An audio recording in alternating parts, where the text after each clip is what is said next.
ഒരു രാജ്യം പാകിസ്ഥാൻ എന്ന പേരിൽ ഉണ്ടായിട്ടുണ്ട് എന്നത് ശരിയാണ്. ആ രാജ്യത്തേക്ക് ഇന്ത്യ രാജ്യത്തുനിന്ന് കുറെ മുസ്ലിമീങ്ങൾ പോയിട്ടുണ്ട് എന്നതും ശരിയാണ്. ആ നാട്ടിൽ നിന്ന് കുറെ ഹിന്ദുക്കൾ ഇന്ത്യയിലേക്ക് വന്നിട്ടുണ്ട് എന്നതും ശരിയാണ്. ഒരു കാര്യം ഞാൻ ഇവിടെ ഊന്നി പറയാൻ ആഗ്രഹിക്കുകയാണ്.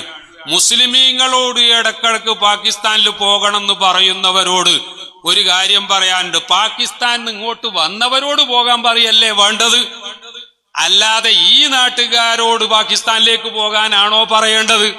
പാകിസ്ഥാനിൽ വന്നവരുടെ ഒരു കണക്കെടുത്തു നോക്കിയാൽ ഇപ്പോഴും ഇന്ത്യ രാജ്യം ഭരിക്കുന്ന പാർട്ടിയുടെ മുതുമുത്തച്ഛന്മാരായി മരിക്കാതെ ഇപ്പൊ ജീവിക്കുന്ന പല മുൻ മന്ത്രിമാരടക്കം പാകിസ്ഥാനിലേക്ക് പോവുകയോ നാട് കടത്തുകയോ ചെയ്യപ്പെടേണ്ടവരായി ഉണ്ട് എന്നതാ വസ്തുത. ഞാൻ പറഞ്ഞത് അങ്ങനെ മുസ്ലിമീങ്ങൾക്ക് വേണ്ടി എന്ന് പറഞ്ഞുകൊണ്ട് മുസ്ലിമീങ്ങളെ ക്ഷയിപ്പിക്കാൻ ഒരു പാകിസ്ഥാൻ ഉണ്ടായി എങ്കിൽ നമ്മൾ ഒരിക്കലും ആ പാകിസ്ഥാനെ സപ്പോർട്ട് ചെയ്യുന്നില്ല എന്നല്ല. ഈ വലിയ സദസ്സിനെ മുൻനിർത്തി സാക്ഷിയാക്കി ഞാൻ ഒരു കാര്യം ഇന്ത്യ രാജ്യത്തെ ഭരണാധികാരികളോട് പറയുകയാണ്.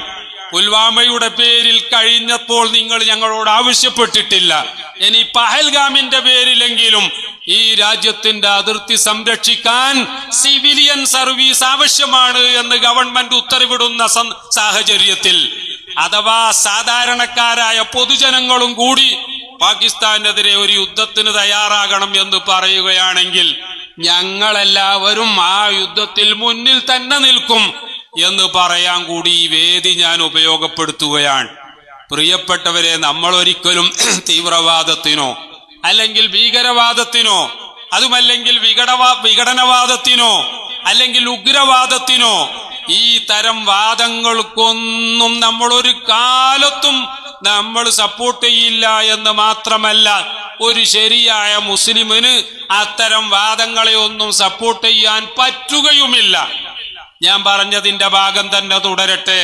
പാകിസ്ഥാൻ എന്ന് പറഞ്ഞുകൊണ്ട് ഒരു രാജ്യം സൃഷ്ടിക്കപ്പെട്ടു എങ്കിലും കോടാനുകോടി ജനങ്ങൾ അവര് പാകിസ്ഥാനിലേക്ക് പോകാതെ ഞങ്ങൾ ജനിച്ച ഇന്ത്യ എന്ന് പറയുന്ന ഞങ്ങളുടെ ഈ മണ്ണിൽ തന്നെ ഞങ്ങൾ ജീവിക്കണമെന്നും മരിക്കുമ്പോൾ ഞങ്ങൾ ഇവിടെ തന്നെ മരിക്കും എന്ന് പറഞ്ഞുകൊണ്ട് പാകിസ്ഥാനിലേക്ക് പോകാൻ കൂട്ടാക്കാതെ ഈ നാട്ടിൽ ജീവിച്ചവരാണ് ഇവിടത്തെ കോടിക്കണക്കിന് മുസ്ലിമീങ്ങൾ.